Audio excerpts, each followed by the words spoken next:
ગુજરાત સરકાર રાજ્યમાં સમાનતાના સંકલ્પને વરેલી સરકાર, વંચિતોના ઉત્કર્ષ માટે કાર્યબદ્ધ સરકાર. રાજ્ય સરકારનો ધ્યેય છે કે છેવાડે વસતા માનવીને પણ મુખ્ય પ્રવાહમાં લાવવો, સરકારી યોજનાઓ દ્વારા તેમને સન્માનજનક જીવન આપવું. મુખ્યમંત્રી ભૂપેન્દ્રભાઈ પટેલના ઉમદા નેતૃત્વ અંતર્ગત આ ધ્યેય, આ સંકલ્પમાં અનુસૂચિત જાતિના જીવનમાં સદંતર બદલાવ આવ્યો છે. તેઓ ન માત્ર સરકારી યોજનાઓનો લાભ લેતા થયા છે, પરંતુ સરકારી યોજનાઓની સરળતાથી રાષ્ટ્ર નિર્માણમાં ઉત્કૃષ્ટ યોગદાન આપી રહ્યા છે. સામાજિક ન્યાય અને સન્માનજનક જીવન. ગુજરાત સરકારનો સંકલ્પ છે કે રાજ્યનો એક પણ નાગરિક વિકાસની દોડમાં પાછળ ન રહી જાય.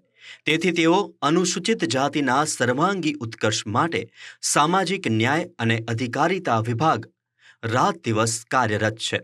છેવાડાના માનવીને આર્થિક અને સામાજિક સુરક્ષા આપવા રાજ્ય સરકાર સતત પ્રયત્નશીલ છે.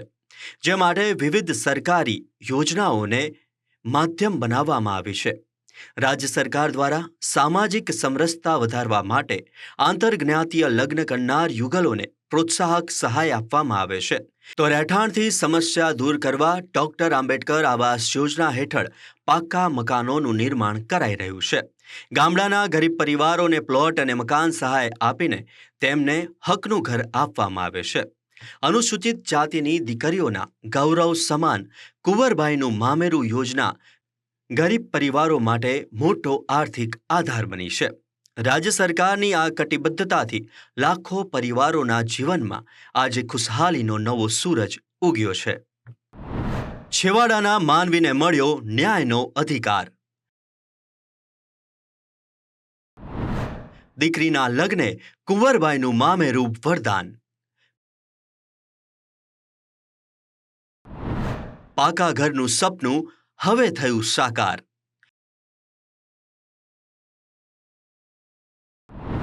આત્મનિર્ભર બનવા માટે મળી રહી વ્યાજબી લોન. શિક્ષણમાં શિષ્યવૃત્તિ યોજનાએ ખોલ્યા સમૃદ્ધિના દ્વાર. સામાજિક સમરસતાથી બન્યું મજબૂત ગુજરાત. સરકારનું લક્ષ્ય છે કે અનુસૂચિત જાતિના યુવાનો હવે નોકરી શોધનાર નહીં પણ આપનાર બને, જે માટેનું ઉત્કૃષ્ટ માળખું તૈયાર કરાયું છે. વૃદ્ધો અને નિરાધાર વ્યક્તિઓને પેન્શન સહાય આપીને તેમના જીવનને ગરિમાપૂર્ણ બનાવાયું છે. આ તમામ યોજનાઓનો પાયો એ સમાનતા અને માનવ અધિકારનું જતન કરવાનો છે, જેમાં રાજ્ય સરકારની સફળતા પ્રગતિની દોડમાં અનુસૂચિત જાતિના લોકોની લગાવી શકાય છે. અત્યાચાર નિવારણ અને સુરક્ષા. સામાજિક સમરસતા જાળવવા અને અન્યાય સામે રક્ષણ આપવા માટે રાજ્ય સરકાર અત્યંત સજ્જ છે. અત્યાચાર નિવારણ કાયદા હેઠળ અનુસૂચિત જાતિના લોકો પર થતા અન્યાયને રોકવા માટે કડક અમલવારી કરવામાં આવે છે. એટલે કે જો કમનસીબે કોઈ અનિચ્છનીય ઘટના બને તો પીડિતોને આર્થિક સહાય અને કાયદાકીય મદદ પૂરી પાડવામાં સરકાર જરાય વિલંબ કરતી નથી. જિલ્લા કક્ષાએ સતર્કતા અને દેખરેખ સમિતિઓ દ્વારા નિયમિત સમીક્ષા કરવામાં આવે છે, જેથી ન્યાયની પ્રક્રિયા ઝડપી બને. કાયદાનું આ સુરક્ષા કવચ અનુસૂચિત જાતિના લોકો માટે આશીર્વાદરૂપ બન્યું છે. તો આ સાથે સરકાર માત્ર કાયદાથી જ નહીં પણ સામાજિક શિબિરો અને જનજાગૃતિ કાર્યક્રમો દ્વારા સમાજમાં ભાઈચારો વધારવા પર ભાર મુકાયો છે. ડર વગરનું અને સુરક્ષિત વાતાવરણ પૂરું પાડવું એ રાજ્ય સરકારની ટોચની પ્રાથમિકતા છે, જેથી કોઈ પણ વ્યક્તિ અન્યાયનો ભોગ ન બને. અન્યાય સામે સરકારનું કડક વલણ. પીડિતોને અપાય છે ત્વરિત આર્થિક સહાયની ખાતરી. જિલ્લા કક્ષાએ સતત ન્યાયિક દેખરેખ સમિતિઓ.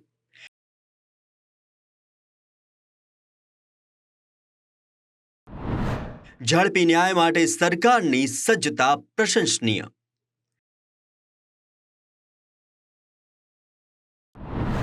સામાજિક શિબિરો દ્વારા વધારાઈ રહ્યો છે ભાઈચારો.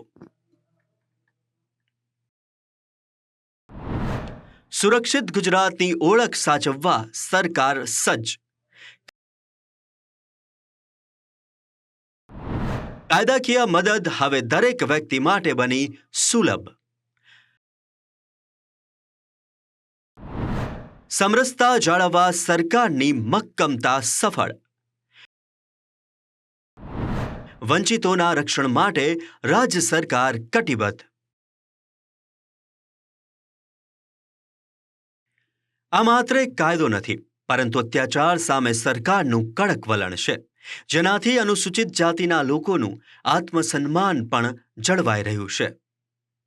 અનુસૂચિત જાતિના દરેક વ્યક્તિના જીવનમાં સુખાકારી વ્યાપે, દરેક વ્યક્તિ પ્રગતિના પંથે રહે, દરેક વ્યક્તિ રાજ્ય અને રાષ્ટ્ર નિર્માણમાં પોતાનું ઉચ્ચતમ યોગદાન આપે તેવી મક્કમતા સાથે રાજ્ય સરકાર પ્રતિબદ્ધ છે, જેમાં શિક્ષણ, આરોગ્ય અને રોજગારના ક્ષેત્રોને પણ વિશેષ પ્રાધાન્ય આપવામાં આવી રહ્યું છે. શિક્ષણ ક્ષેત્રે નવી ક્રાંતિ. અનુસૂચિત જાતિના યુવાનોના હાથમાં કલમ અને ભવિષ્યમાં જ્ઞાનનો ઉજાસ હોય તેવી પ્રાથમિકતા સાથે રાજ્ય સરકાર કાર્ય કરી રહી છે. રાજ્ય સરકાર દ્વારા પ્રાથમિકથી લઈને ઉચ્ચ શિક્ષણ સુધી મફત ભણતર અને શિષ્યવૃત્તિની વ્યવસ્થા કરાઈ છે. તેજસ્વી વિદ્યાર્થીઓ આર્થિક સંકળામણને કારણે અટકે નહીં તે માટે વિદેશ અભ્યાસ લોન યોજના અમલી છે. સરકારી છાત્રાલયોમાં રહેવા જમવાની ઉત્તમ સુવિધા આપીને શિક્ષણનો વ્યાપ છેવાડા સુધી પહોંચાડાયો છે. સ્પર્ધાત્મક પરીક્ષાઓની તૈયારી માટે આધુનિક કોચિંગ સહાય દ્વારા યુવાનોને અધિકારી બનવાની તક અપાય છે. કન્યા કેળવણીને પ્રોત્સાહન આપવા માટે સરસ્વતી સાધના યોજના હેઠળ સાયકલ સહાય પૂરી પાડવામાં આવે છે. ડિજિટલ યુગમાં ગરીબ વિદ્યાર્થીઓ પાછળ ન રહે તે માટે ટેબ્લેટ સહાય જેવી યોજનાઓ કાર્યરત કરવામાં આવી છે. શિક્ષણના માધ્યમથી સમાજની વિચારધારા બદલીને સમાનતાના મક્કમ પાયા નાખવાનું કાર્ય કરાઈ રહ્યું છે. શિક્ષણથી સશક્ત બનશે અનુસૂચિત સમાજ.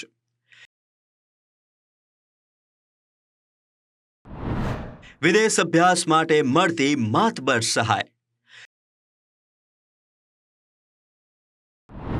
સરકારી છાત્રાલયોમાં વિદ્યાર્થીઓને નિઃશુલ્ક સુવિધા. શિક્ષણના દરેક તબક્કે સરકારનો સાથ.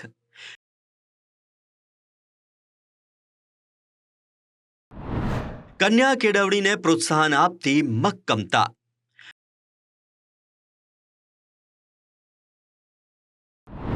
શિક્ષણના માધ્યમે સમાજની ઉન્નતિના ખુલ્યા માર્ગ. સમાનતાના પાયા મજબૂત કરવાની આ છે શરૂઆત. રોજગાર અને આર્થિક પગભરતા. રોજગાર સુખી જીવનનો પ્રમુખ આધાર, જે દરેક અનુસૂચિત જાતિના યુવાનોને સરળતાથી મળે તે માટે કાર્ય કરી રહી છે સરકાર. રાજ્ય સરકાર દ્વારા એસસી વર્ગને આર્થિક સંપન્ન કરવા માટે રોજગારલક્ષી અનેક યોજનાઓ અમલી બનાવાઈ છે. નોકરી સાથે ઉદ્યોગ સાહસિક યુવાનો માટે પણ અલાયદી યોજનાઓ ઘડાઈ છે. સામાજિક ન્યાય વિભાગ દ્વારા વિવિધ વ્યવસાયો માટે સાધન સહાય અને સબસિડીવાળી લોન આપવામાં આવે છે. પંડિત દીનદયાળ ઉપાધ્યાય યોજના હેઠળ નાના ધંધાર્થીઓને આર્થિક ટેકો આપી સદ્ધર બનાવવામાં આવે છે. કૌશલ્યવર્ધન કેન્દ્રો દ્વારા યુવાનોને આધુનિક સમય મુજબની ટેકનિકલ તાલીમ આપી રોજગારક્ષમ બનાવાય છે. મહિલાઓને પગભર કરવા માટે દરજીકામ કે અન્ય ગૃહ ઉદ્યોગો માટે સીવિંગ મશીન જેવી કિટ્સ પણ અપાય છે. રોજગાર દ્વારા અનુસૂચિત યુવાનો સશક્ત. નાના ધંધાર્થીઓને સરકારનો આર્થિક ટેકો. ટેકનિકલ તાલીમથી યુવાનો બનશે રોજગારક્ષમ. ઉદ્યોગ સાહસિકોને અપાઈ રહ્યું છે વિશેષ પ્રોત્સાહન. મહિલાઓને પગભર કરવા સાધન સહાય.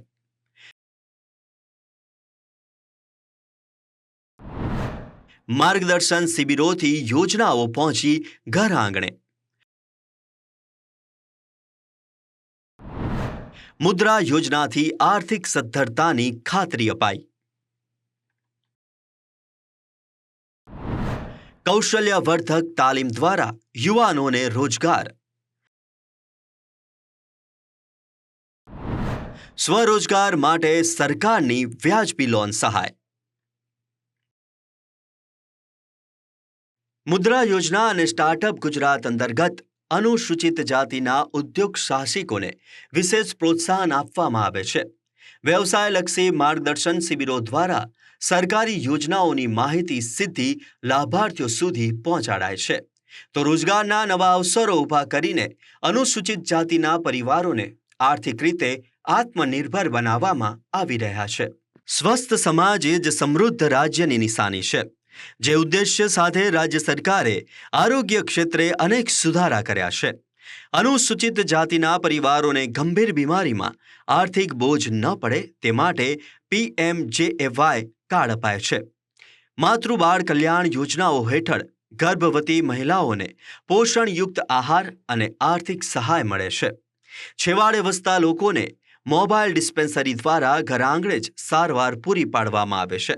ડોક્ટર આંબેડકર અંત્યોદય યોજના જેવી સ્કીમ દ્વારા ગરીબ દર્દીઓને હોસ્પિટલના ખર્ચમાં મોટી રાહત મળે છે. વૃદ્ધો અને નિરાધાર વ્યક્તિઓને પેન્શન સહાય આપીને તેમના નિવૃત્ત જીવનને સુરક્ષિત બનાવવામાં આવ્યું છે. સ્વસ્થ ભારત મિશન હેઠળ શૌચાલય નિર્માણ દ્વારા આરોગ્યપ્રદ જીવનશૈલીને સતત પ્રોત્સાહન અપાય છે. કુપોષણ સામેની લડાઈમાં આંગણવાડીઓ દ્વારા બાળકોને પૌષ્ટિક આહાર આપીને ભવિષ્ય સુધારવામાં આવે છે. ગુજરાતને વડાપ્રધાનશ્રીના દૃષ્ટિવંત નેતૃત્વનો લાભ 1.5 દાયકા સુધી સતત મળ્યો છે અને હજુ પણ મળતો રહે છે. આદરણીય નરેન્દ્રભાઈ મોદી સાહેબે આપણા ગુજરાતની માતાઓ, દીકરીઓ અને બાળકોના પોષણ, શિક્ષણ, આરોગ્યની બાબતમાં સંકલિત અભિગમ અપનાવ્યો છે. આદરણીય નરેન્દ્રભાઈ રાજ્યમાં આંગણવાડી માળખાને સુદૃઢ કરવાની સાથે આંગણવાડી કેન્દ્રને નંદઘર તરીકે ઓળખ આપીને આંગણવાડી બહેનોને યશોદા ગણાવીને આંગણવાડી બહેનોનું માન વધાર્યું છે. રાજ્યમાં ખાસ કરીને આદિવાસી વિસ્તારોમાં બાળકોનું પોષણ સ્તર સુધરે તે માટે દૂધ સંજીવની યોજના દ્વારા આશરે અંદાજે 13 લાખ બાળકોને પેસ્ચ્યુરાઇઝ ફોર્ટિફાઈડ ફ્લેવર્ડ દૂધ આપણે આપીએ છીએ. સંજીવની, ટેક હોમ રાશન, પાપા પગલી, પોષણ સુધા જેવી યોજનાઓ દ્વારા બાળકો, કિશોરીઓ, સગર્ભા અને ધાત્રી માતાઓના પોષણ અને વિકાસ માટેની યોજનાઓનો લાભ રાજ્યમાં આવા 45 લાખ લોકોને મળતો થયો છે. મુખ્યમંત્રી માતૃશક્તિ યોજના દ્વારા સગર્ભા બહેનોને વધારાનું પ્રોટીન આપવા માટેની એક 1000 દિવસની આ યોજના ગુજરાત સરકાર દ્વારા શરૂ કરવામાં આવી છે. કુપોષણ સામેની આપણી સહિયારી લડતના સકારાત્મક પરિણામ મળતા થયા છે. આદરણીય નરેન્દ્રભાઈએ ગુજરાતમાં વુમન લેડ ડેવલપમેન્ટનો પાયો નાખ્યો છે.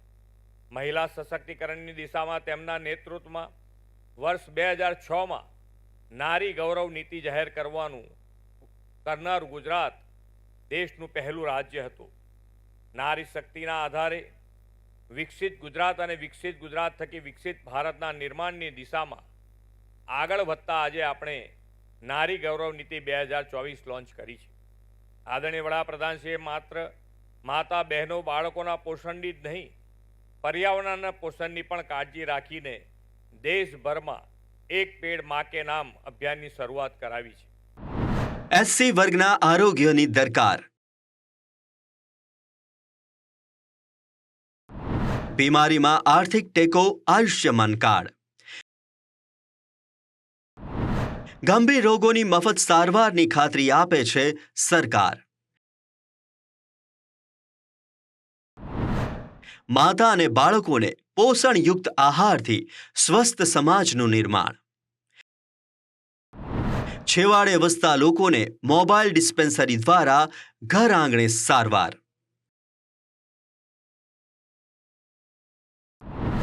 સરકાર દ્વારા આરોગ્યપ્રદ જીવનશૈલીને સતત પ્રોત્સાહન.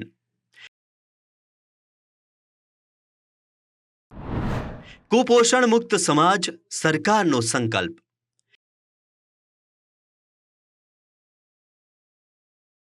રાજ્ય સરકારે માત્ર શિક્ષણ કે આરોગ્ય માટે જ નહીં, પરંતુ સામાજિક સુરક્ષા માટે, કૌટુંબિક સ્થિરતા માટે પણ અનેક યોજનાઓ અમલી બનાવી રહી છે.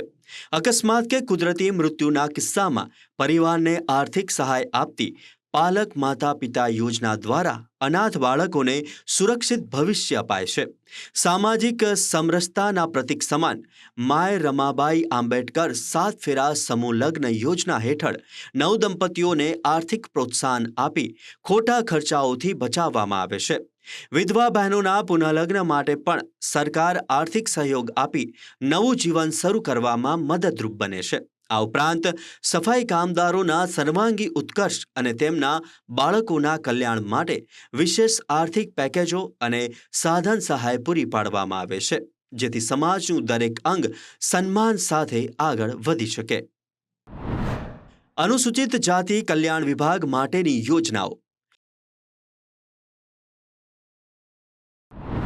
રાજ્ય સરકાર દ્વારા અનાથ બાળકોના ઉછેર માટે માસિક આર્થિક સહાય.